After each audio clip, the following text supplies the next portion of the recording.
जो 60 साल का कांग्रेस का कार्यकाल था, अगर उस वक्त ये इतने बेदार होते, ये बैटिंग करने वाले, सरकार की मिडेटिंग करने वाले, मेरी मुराद है मुस्लिम पर्सनल लॉ बोर्ड और ये मुस्लिम तंजीमें, इन्होंने 60 साल तक मुसलमानों को वोट बैंक बना करके मेन स्ट्रीम से काटने का काम किया। और उसकी मिसाल ये है कि 12,000 करोड़ संपत्ति से जिससे उसकी आय जो है अर्जित की जा सकती है, 170 करोड़ पे ला करके इन्होंने खड़ा कर दिया। तो आप ये बताएं, तीसरे नंबर की प्रॉपर्टी, उसका 60 साल तक का हिसाब कौन देगा? क्या ये मुस्लिम पर्सनल लॉ बोर्ड उसके लिए नहीं देगा? ये अल्लाह के यहाँ जाके जवाब देगा? आज पब्लिक पूछेगी। मगर ये क्योंकि प्रोपेगेंडा मशीनरी इनके पास है, इन्होंने मुसलमानों को इसीलिए मेन स्ट्रीम से जुदा किया था, इन्हें अच्छी गुणवत्तापूर्ण एजुकेशन नहीं दी थी कि ताकि इनके अंदर अवेयरनेस पैदा ना हो सके। सितम क्या है कि जिनके लिए वो संपत्ति दान की गई, उन्हीं को सड़कों पे लाके खड़ा कर दिया। और मिथ क्या पैदा कर रहे हैं, भ्रम क्या पैदा कर रहे हैं कि तुम्हें कब्रिस्तानों में दफन भी नहीं होने दिया जाएगा, मस्जिद में नमाज भी नहीं पढ़ने दी जाएगी। अरे भाई, इतना बड़ा पाप क्यों कर रहे हो? तुमने पहले तो उन्हें जीने के लायक नहीं छोड़ा। आप देखिए जाकर के मुस्लिम मोहल्लों के अंदर कि क्या उनकी हालत है। तो 12,000 करोड़ की वो संपत्ति का अर्जित करने का दावा करने वाले राजेंद्र सिंह सच्चर हैं, जिसे कांग्रेस ने अपने कार्यकाल के अंदर उस कमेटी को गठित किया था, कोई वो बीजेपी के दौर में नहीं। तो इन लोगों ने एक बेहतरीन रास्ता अपनाया कि कांग्रेस ने इन तमाम बोर्डों को गठित किया। 75 साल का आप जायजा ले लीजिए, 60 साल कांग्रेस का कार्यकाल रहा है। आप ये बताइए कि उनमें जो चेयरमैन थे, क्या वो सिख थे, ईसाई थे, हिंदू थे? सब मुसलमान थे। और आप ये भी देखेंगे कि उनकी आय जो है चेयरमैन बनने से पहले, बोर्ड गठित होने से पहले और बोर्ड गठित के बाद, अगर आप उनकी सीबीआई इंक्वायरी करा लें तो मैं दावे के साथ ये बात कह सकता हूं कि मुसलमानों के सामने जब आएगा तो बल्लियों कूदेंगे, नारे लगाएंगे, जश्न मनाएंगे। क्यों? वो ये सोचेंगे कि इन यतीमों का, मिस्कीनों का माल किसने खाया। और कपिल सिब्बल जी ने जो आज दलील दी है, मैं तो चैलेंज के साथ ये कहता हूं, कपिल सिब्बल जी काबिल आदमी हैं, मैं उनसे कम नहीं जानता हूं तमाम कानून के बारे में। मैं मुफ्ती हूं, मेरी भी पीएचडी है। आप बताएं आकर के 60 साल के अंदर 10 साल तो कैबिनेट में आप रहे, कानून मंत्री भी रहे, अरे एजुकेशन मिनिस्टर रहे। कानून को तो छोड़ दीजिए, एजुकेशन मिनिस्टर होने के नाते वो ये बताएं कि उन्होंने अपने कार्यकाल के अंदर क्या मुसलमानों के लिए काम किया।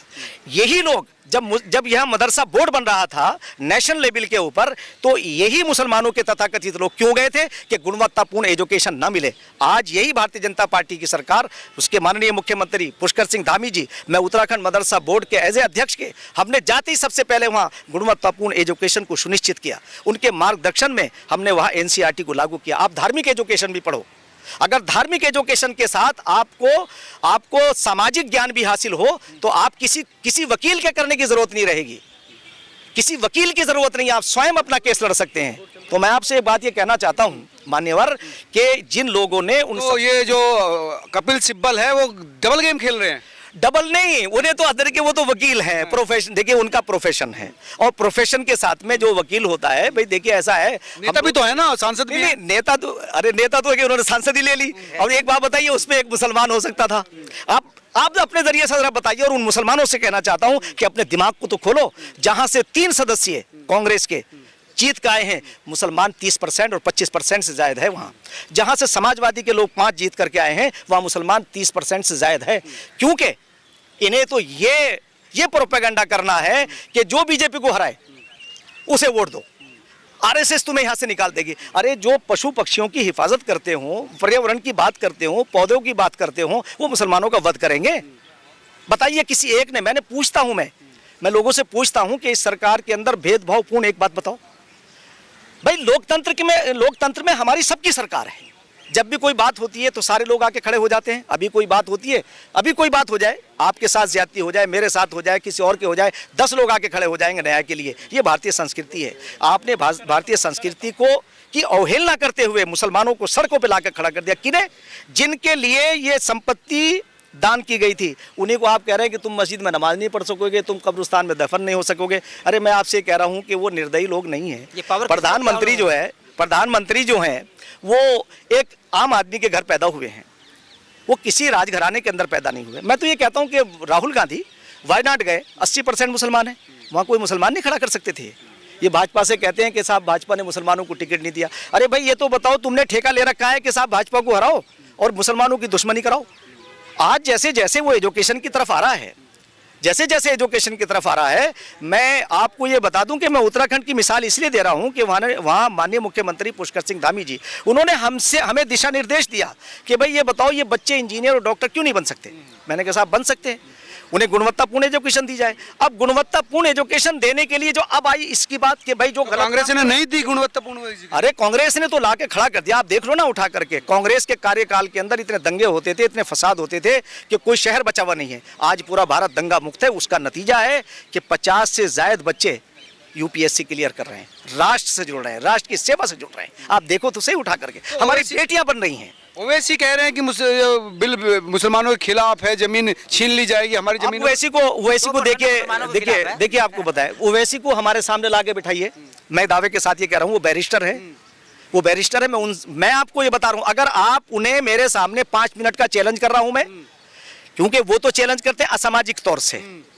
वो उनका जो परिवार है, देखिए दरअसल क्या, जो एक नेतागिरी वो होती है जो लोगों के दिलों पर राज करती है, और एक वो होती है जो लोगों को उन्हें भयभीत करके उनसे वोट लेती है।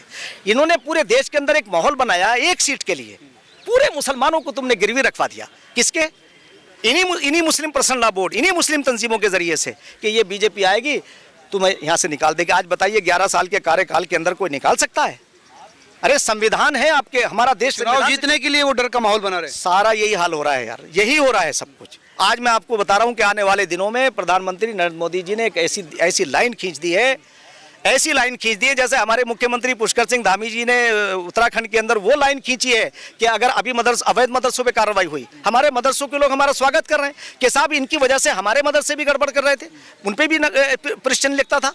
भाई उन अवैध, आपको अपनी संपत्ति के बारे में बताना पड़ेगा, आपको ये बताना पड़ेगा आपका पढ़ा क्या रहे हैं, कर क्या रहे हैं। वो कह रहे हैं कि नॉन मुस्लिम को भी कमेटी में ला रहे हैं, डीएम को जो है पावर दे रहे हैं। अब मैं एक बात बताऊं, मैं आपसे बात करना चाहता हूं। डिस्ट्रिक्ट मजिस्ट्रेट पूरे जिले का संरक्षण करता है, संविधान की मर्यादाओं से जुड़ा हुआ है। वो एक भी काम ऐसा नहीं कर सकता जो संविधान के खिलाफ हो। संविधान के अनुरूप जो होगा वो उसके मुताबिक काम करेगा। पार्टी की, सरकार की उतनी बात मानेगा जो संविधान संगत चीज़ है। अगर संवैधानिक चीज़ नहीं, मेरा क्योंकि बहुत बड़ा अनुभव है कि मैं इसीलिए बात आपसे कर रहा हूं कि मैं 37 साल से देख रहा हूं, हमने जो है मुख्तलिफ चीज़ों पे काम किया है। और जो मुसलमानों के बारे में कहना चाहते हैं ना, मैं कल मदरसों में आपको भेजूंगा उसका। हमने मदरसों में 5 चीज़ों को ले किया। एक तो जनसंख्या नियंत्रण, कि आप अवेयरनेस लाओ समाज के अंदर कि जितनी चादर उतने पैर फैलाओ। नंबर 2, अपने बच्चों को पढ़ाओ, आधी रोटी खाओ, बच्चों को पढ़ाओ। नंबर 3, 0 से 5 साल तक के बच्चों को आप टीकाकरण कराइए ताकि वो बच्चे स्वस्थ रहें। सबके लिए ही इन जनरल है। और पर्यावरण, जल ही जीवन है, पहाड़ हिमालय की हिफाजत। और गाय के बारे में कहना चाहता हूं, जो बहुत लोगों ने मिथ पैदा किया है कि गाय का दूध आप उन बच्चों को पिलाइए जिन माओं को कम उतरता है या नहीं उतरता है, तो माँ के दूध की क्षति को पूरा करता है। तो हमने कहा तुम तो हमारे बच्चों की माँ हो, अरे कम से कम अपना ज्ञान तो वर्जन कर लो यार। और इन्होंने क्या किया, जो चीज़ दूसरों को, मैं आपको ये बता दूं कि हजरत मोहम्मद साहब ने कहा कि तुम गाय का दूध पियो, उसमें शिफा है, उसका मीट ना खाओ, उसमें बीमारी है। बताइए ना लोगों को, हम मदरसों के जरिए से अवेयरनेस नहीं बताया जा रहा, ये बताया नहीं जा रहा। अब बताया जाएगा तो इनका वो कैसे इनका बिजनेस कैसे चलेगा। बड़े बड़े मॉल इन्होंने बना लिया। अच्छा एक बात बताइए, लीज पर एक जमीन दी कीमती, जिससे इनके घर चल रहे हैं, कितने? 500 रुपए सालाना। अच्छा, 1000 करोड़ की संपत्ति, जब 1000 करोड़ की संपत्ति 500,000, हाँ 500 रुपए में, 5000 रुपए में, और उसके ऊपर इन्होंने मॉल बना करके किराया, जैसे सब किराएदार होता है ना, वो बना दिया। यानी आप समझिए कि वाकिफ की मंशा के खिलाफ ये तो अल्लाह की आंखों में धूल झोंक रहे हैं। तो अल्लाह पाक ने कहा ऊपर से कि अरे मोदी जी जरा देखो ही ना ये कर क्या रहे हैं। देखिए हुकूमत जो होती है, मैं इसलिए कह रहा हूँ आपसे, हुकूमत उस ऊपर वाले का अक्स है, और अगर नहीं है तो इनसे कहना, जहाँ ओवैसी साहब से कहना कि जरा इस कुरान की इस आयत का तर्जुमा, एक मुफ्ती ने कहा था, जरा बता दो, कुलिल्लाहुम्मा मालिकुल मुल्क, मुल्क हमारा है, हम जिसे चाहते हैं उसे देते हैं, और हुकूमत हमारी तरफ से इज्जत है। आखिर तक पूछ लेना, इन सब से पूछना, इन मौलवियों से भी पूछना जो तथाकथित जो है उनके लिए बैटिंग करते चले आए हैं। इन्होंने मुसलमानों की दूरियां पैदा की। और बता दूं आपसे एक पॉइंट और मैं बताना चाहता हूँ, 94% बच्चे मुसलमानों के हिंदुओं के स्थापित स्कूलों में पढ़ रहे हैं। अगर वो ना होते तो इतना भी नहीं हो सकता था। और आपको एक पॉइंट और आपके सामने रखना चाहता हूँ कि आप ये देखिए, जो मुसलमानों का ये एरिया है वेस्ट यूपी और ये उत्तराखंड तक चले जाइए आप, यहाँ मुस्लिम ज़मींदारों की अक्सरियत थी, आज भी मुस्लिम नेताओं की अक्सरियत है। आप ये बताइए, वहाँ आपको स्कूल और कॉलेज नहीं मिलेंगे, विशेषकर लड़कियों के नहीं मिलेंगे। क्यों नहीं मिलेंगे? क्यों नहीं मिलेंगे? आप जरा सवाल करिए और इनके जवाब जरा इनसे लीजिए। मैं तो सुप्रीम कोर्ट महोदय को स्वयं ये कहूँगा कि मेरी याचिका ये है कि आप इनसे, इन जमींदारों से, इन नेताओं से, आज के नेता कल के जमींदार, इनसे बस इतना पूछ लीजिए कि तुमने मुसलमानों को मेन स्ट्रीम से काटने का जो पाप किया है, क्या इसका तदारुक हो सकता है? ये बहुत महत्वपूर्ण। जिस दिन ये याचिका माननीय सुप्रीम कोर्ट में जाएगा, जिस दिन सुप्रीम कोर्ट में ये मैटर जाएगा, ईमानदारी के साथ बात कर रहा हूं कि ये लोग जो आज ये कह रहे हैं ना कि हमारा दम घुट रहा है, इनकी ऑक्सीजन खत्म हो जाएगी। क्यों? इसलिए कि इन्होंने बहुत धोखा दिया है, समाज को धोखा दिया, दीन के नाम पर इन्होंने गुमराह किया। आइए इनसे पूछ लीजिए दीन किसे कहते हैं। दीन तो ये कहता है लकुम दीनुकुम वलिय दीन, तुम्हारा दीन तुम्हारे लिए, मेरा दीन मेरे लिए। दीन तो ये कहता है कि किसी गरीब की, किसी कमजोर की मदद करो। इन्होंने कमजोरों का माल हड़प लिया। वो तो कह रहे हैं कि दीन के मसले में इंटरफेयर कर रहे हैं। कहाँ कर रहे हैं? मैं आपको बताता हूँ, ये हजरत खिजर के बारे में। अरे मैं अगर ये बात करूँ, वो चैप्टर ला के रखूँ ना, तो मैं बिठाओ ना इन्हें हमारे सामने, बिठाओ ना। मैं आपको ये बता दूं कि एक वाकया है, इनसे पूछिएगा, ये आपको बता देंगे फौरन। हजरत खिजर जा रहे थे कश्तियों बैठे हुए, तो हजरत मूसा ने, ये दो बड़ा अजीब वो है, आपको बता देता हूँ। तो उन्होंने कहा भाई, कहने देखो ऐसा आप सवाल जवाब नहीं करेंगे। तो वो गए, रास्ते में जो एक दीवार नजर आई उसे उन्होंने ढा दिया। उन्होंने भाई ये क्यों किया? एक कश्ती जा रही थी उसे, तो उन्होंने जब उसकी लॉजिक बताई, इनसे लॉजिक पूछ लेना, ये फिर बता देंगे आपसे। इसलिए कि आपके मुकाबले में सामने जो खड़ा है वो अननोन नहीं है। तुमने अब तक इन मुसलमानों को सिर्फ दीन का नाम लेकर के गुमराह किया है, अब वो चलने वाला नहीं है। तो मोदी जी अल्लाह के नक्श हैं क्या? अरे अल्लाह, खुदा, गॉड, ये तो मैं कहता हूँ संसार का पहला ज्ञान जो है वो वेद है और अंतिम जो वाणी है वो कुरान है। एको ब्रह्म द्वितीय नास्ते नेहना नास्ते किंचन, वादहुल्ला शरीक, वन गॉड विदाउट सेकंड, अव्वल अल्लाह नूर उपाय, कुदरत के सब बंदे, एक ही नूर से सब जग उपजे, कौन भले कौन बंदे। ये तो दो ठेकेदारी हुई। हमने अपने मदरसा बोर्ड में माननीय मुख्यमंत्री पुष्कर सिंह धामी जी का मैं इसलिए बार बार नाम ले रहा हूं, जानते हैं आप भाई, मैं बोल रहा हूँ ना आपके सामने कि संस्कृत, अगर मौलवी को संस्कृत आ जाए और पंडित जी को अरबी आ जाए तो सारा झगड़ा खत्म हो जाएगा यार। मुफ्ती को फतवा देने का पावर। आपको ये बता दूं ना मैं, नहीं, ये जो फतवे इसके लिए नहीं देने चाहिए, फतवे इसके लिए देना चाहिए कि जिसने माल मार रखा है उसे पकड़ के लाओ, उसे पकड़ो। और कपिल सिब्बल से मैं आपको ये बता रहा हूँ, मैं पूछना चाहता हूँ, जब मदरसा नेशनल लेवल पे बन रहा था ताकि इन मदरसों में गुणवत्तापूर्ण एजुकेशन ना हो जाए। आपकी धार्मिक एजुकेशन आपको राइट है, आप पढ़िए, संविधान ने आपको कहा। 74 साल का हिसाब भी चाहिए। क्यों साहब? 74 साल का आपको धार्मिक एजुकेशन ग्रहण करने का पूरा अधिकार है, मगर आपको उन्हें सामाजिक ज्ञान से भी लेस करना चाहिए। अगर कपिल सिब्बल जी ये काम कर देते तो मैं तो जाकर के उन्हें हार पहनाता कि आप ये कहते कि इनके दबाव में आकर के तथाकथित प्रोफेशनल लोगों के उन्हें एजुकेशन से वंचित किया। आपने देखा होगा पिछले दिनों एक स्टेटमेंट आया कि बच्चे जो हैं, हमारे दौर में क्या होता था कि अपने आप प्राइवेट तौर से पढ़ते थे, तो उन्होंने पाबंदी लगा दी कि कोई भी इंग्लिश या हिंदी या सामाजिक ज्ञान हासिल नहीं करेगा। किसने रोक लगा दी? अब वो तथाकथित कुछ लोग हैं ऐसे, मैं इसके बारे में जब दूसरी डिटेल होगी, जब आप इनका रिएक्शन तो आने दो, हम तो यहाँ खुले मंच पे बात करेंगे ना इनसे। क्यों साहब? फिर देखिए क्या होता है। ये कह रहे हैं कि हमारी जो जमीनों को 1905 से पहले डॉक्यूमेंट नहीं थे तो उनकी बड़ी दिक्कत आएगी। नहीं, उसका तो देखिए गवर्नमेंट ने, यार एक बात आपको बताएं कि गवर्नमेंट निर्दयी थोड़ी है भाई, गवर्नमेंट गार्जियन होती है। उन्होंने ये बात मान ली और कहा कि भाई ठीक है, जिनके पास जो पुरानी है वक्फ बाय यूजर, उसी को तो कह रहे हैं ना, उसे तो मान लिया है। अच्छा, उसे क्यों ये बार बार दोहरा रहे हैं? अच्छा। वो तो आगे जो डॉक्यूमेंट्स आएंगे, जो आगे आप वक्फ करेंगे। अच्छा, इसमें क्या परेशानी की बात है भाई कि पहले से यूज हो रही है, उस पर कोई दिक्कत?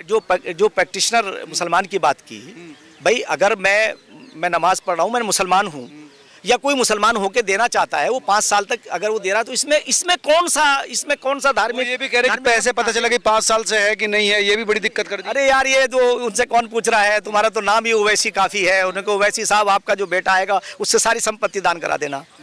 तुम तो दान के ऊपर कब्जा किए बैठे हो। तुम दानवीर हो कहाँ? तुमने दानवीरों की संपत्तियों पर कब्जा किया। तुम दानवीर हो कहाँ? अगर तुम दानवीर होते, अरे गैरतदार होते। बेशरम है, बेगैरत है, इनकी गैरत सो गई है, इन्होंने यतीमों का माल खा लिया यार। और इसीलिए काले कोट वाले जब यहाँ खड़े होते हैं, उन यतीमों की, उन जरूरतमंदों के लिए तो खड़े होते हैं। ये भाई, ये जो काला कोट पहन करके जो खड़े होते हैं, ये इसीलिए खड़े होते हैं कि जिसके ऊपर जाती हुए हम खड़े हैं। इसलिए हमारी न्यायपालिका जो है ये स्थापित की गई है। और इन बेगैरतों को यही पता नहीं चला कि किस तरह से, कौन है इनमें से, बताएं जरा सा। बैठे, मैं चैलेंज के साथ आपके माध्यम से कह रहा हूं, बैठे आकर के आईटीओ के ऊपर बैठे, किसी हैं सुप्रीम कोर्ट के उसमें, यहाँ जज साहब सामने बैठे होंगे, जनता की अदालत लगेगी, टू द पॉइंट, 1 to 1। तो मुसलमानों के हक की लड़ाई नहीं लड़ रहे। अरे मुसलमानों के हक की नहीं है, अपने हक की लड़ाई लड़ा है। इन्होंने क्या किया है, देखिए असल में एक आपको बताएं, अभी अगर आप देखेंगे ना, मैं किस किस बात को एक्सप्लेन करूं आपसे। देखो 3 तलाक, ये गैर इस्लामिक काम करते थे। इस्लाम सबसे ज़्यादा नापसंद करता है 3 तलाक को, यानी परिवार विच्छेद को सबसे ज़्यादा नापसंद। सबसे ज़्यादा अगर अल्लाह को नाराज़ करने वाली चीज़ है तो ये है तलाक। इन्होंने क्या कर रखा था, और जो हलाला का कंसेप्ट आया था वो इस्लाम में राइज ही नहीं है, जो इन्होंने राइज किया। ये तो मुसलमानों को और अपनी महिलाओं को इतना प्रताड़ित किया इन्होंने कि ये तो पता नहीं इनका दीन कौन सा है, मेरी समझ में ये बात नहीं आती। ये मुसलमान है। अरे कुरान को तो उठा के देख लो यार, कुरान तो मैं एक बात कहता हूँ, आप कुरान, वेद, बाइबल, गुरु ग्रंथ को ले लीजिए अपने, उन्होंने तो सारी अच्छी चीज़ों को जमा कर दिया। ऐसे बहुत सारी बातें हैं, फिर दूसरे उसमें आपसे बात करेंगे। आप इन्हें किसी लेकिन आज सुप्रीम कोर्ट का जो डिस्कशन हुआ उसको कैसे देखते हैं? आज की जो कार्रवाई, स्टे की बात कह रहे थे, स्टे नहीं मिल पाया। भाई मैं आपको ये बता दूं कि इस वक्त ये फैसला जो होता है, देखो एक बात आपको, जैसे कहते हैं कि पंचों में भगवान होता है, ईश्वर, क्यों साहब मानते नहीं वकील साहब? बिल्कुल है। आपको मैं बता दूं कि पंच परमेश्वर इसीलिए कहा गया। तुम, अल्लाह के रसूल ने ये कहा, इधर आइए, अल्लाह के रसूल ने ये कहा, मेरी उम्मत, अब सुन लीजिए, देखिए, कभी गुमराही पर जमा नहीं हो सकती। गुमराही इसलिए कहा, वो अमरुहुम शूरा बैनहुम, कि आप आपस में जो वो है ना मेजॉरिटी, तो इन्होंने क्या किया, मेजॉरिटी कैसी पैदा की, सारे के सगे सौतेले हैं जितने काबिज हैं, एक दूसरे की मुखालफत नहीं करता। मुस्लिम पर्सनल लॉ बोर्ड जो अन्य मुस्लिम जमाते हैं उनके खिलाफ नहीं बोलेगा, दिल्ली की जामा मस्जिद का इमाम या और अन्य जितने मठाधीश हैं एक दूसरे के खिलाफ नहीं बोलेंगे। क्या जुड़े हैं आपस में एक दूसरा के, बस अब क्या बताएं, आज आपको बताऊं कि मुसलमानों की कमजोरी ये है, वही तो है, नहीं, मुसलमानों की कमजोरी ये है कि उन्हें एजुकेशन से दूर रखा। तो कुछ ही परिवार राज कर रहे हैं। अरे भैया मैं आपको ये बताऊं, मैं ज्यादा बात नहीं कहना चाहता हूं, मैं आपको बता रहा हूं, हम तो पहली जनरेशन है भाई, हम फर्स्ट जनरेशन हैं जो हम आपके सामने बोल रहे हैं। हमारे बड़ों को कहाँ ये कहा, रे तुम अपने इन मदरसों तक में नहीं जाने देते। अच्छा। मदरसों की एजुकेशन अच्छी नहीं की, इसलिए तो जो दर्द हमने देखा है उसे हम बांट रहे हैं कि हम मदरसों को आधुनिकता से इसलिए जोड़ रहे हैं। और यही भारतीय जनता पार्टी जिसे ये कहते हैं कि ये मुसलमानों के खिलाफ है, उसी की सरकार में हम उन्हें गुणवत्तापूर्ण एजुकेशन दे रहे हैं। अरे बिठाओ इन मुस्लिम वकीलों को हमारे साथ, बिठाओ इन न्यायाधीशों को हमारे साथ, आप लाइए जितने मुसलमानों के ये तथाकथित जो सरकर्दा लोग हैं, इनकी गैरत को आप, इनकी गैरत को जगाइए कि अगर ये चीज, अरे भाई सरकार किसकी है बताइए आप जाइए देखिए, हमने एजुकेशन किया पहले से, आपको एक बात बताएं, एजुकेशन के क्या तरीका होना चाहिए, शांतिपूर्ण वायलेंस होकर के। हमने एक बड़ा आंदोलन किया वकील साहब, ये अन्ना हजारे के मैं फाउंडर, जब मैंने ये कहकर के 2012 में छोड़ के आया था कि ये शख्स ईमानदार है नहीं, दिखता है, दर्शाता है, आपने तभी कह दिया था, तभी कहा था मैंने, और वो रिकॉर्ड है। और अब एक बात बताइए, तो मैंने, मुसलमानों ने मुझसे पूछा कि भाई कैसे होना चाहिए एजुकेशन, मैंने कहा भाई देखो ये लोकतंत्र है, आप अपनी बात को, अब तो सोशल मीडिया भी है, अपनी बात को आप एक विज्ञप्ति जारी करें कि माननीय प्रधानमंत्री, माननीय गृह मंत्री जी, हम आपसे मिलना चाहते हैं, इन इश्यूज पे बात करना चाहते हैं। वो अगर आपको समय नहीं दे रहे हैं तो आप सांकेतिक तौर से चलें, सिंबॉलिक तौर से, जहां पुलिस आपको रोके वहां रुक जाइए। अगर कोई चपरासी भी आपका मेमोरेंडम लेने के लिए आए तो आप उसे दे दीजिए शांतिपूर्वक। उसके बाद अगर वो आपसे नहीं मिलते तो आप सिंबॉलिक तौर से आप वहां से उठ के चले गए। मीडिया आया, सोशल मीडिया, आजकल तो मेन स्ट्रीम मीडिया की जरूरत नहीं, तो आपकी बात पहुंच गई, वहां दुनिया में पहुंच गई। अब आप लोगों को जाके बहका रहे हो, वर्गला रहे हो, ये तो देश को कमजोर करने वाली बात है। ममता बनर्जी कह रही है कि मैं लागू नहीं करने दूंगी पश्चिम बंगाल में, और महारानी हो गई ममता बनर्जी, महारानी हो गई, उसका परिवार देखिए आप, भाई राहुल गांधी, सोनिया गांधी, ये जो लोग हैं यही लोग थे भाई, यही लोग थे क्या मालिक इस देश के? आज महारानी हो गई वो, आज जो है, आज अखिलेश यादव जो है, आप देखिए उठा करके इनका स्टेटस पहले, और जो उन्हें वोट देने वाले वो बेचारे फकीर हो गए, क्योंकि इन्होंने उनकी जगह पर ये खुद ही स्वयं लड़के आ रहे हैं। और कह रहे हैं बीजेपी टिकट नहीं देती, बीजेपी ये नहीं करती। अरे बीजेपी तो आपको मेन स्ट्रीम से जोड़ रही है। आप तेल देखिए, तेल की धार देखिए। आने वाले दिनों में वसुधैव कुटुंबकम अल खल्कु अयालुल्लाह, तमाम वसुधा एक परिवार है। उसी को कहा कुरान ने अल खल्कु अयालुल्लाह। हम सब एक ही सरकार वही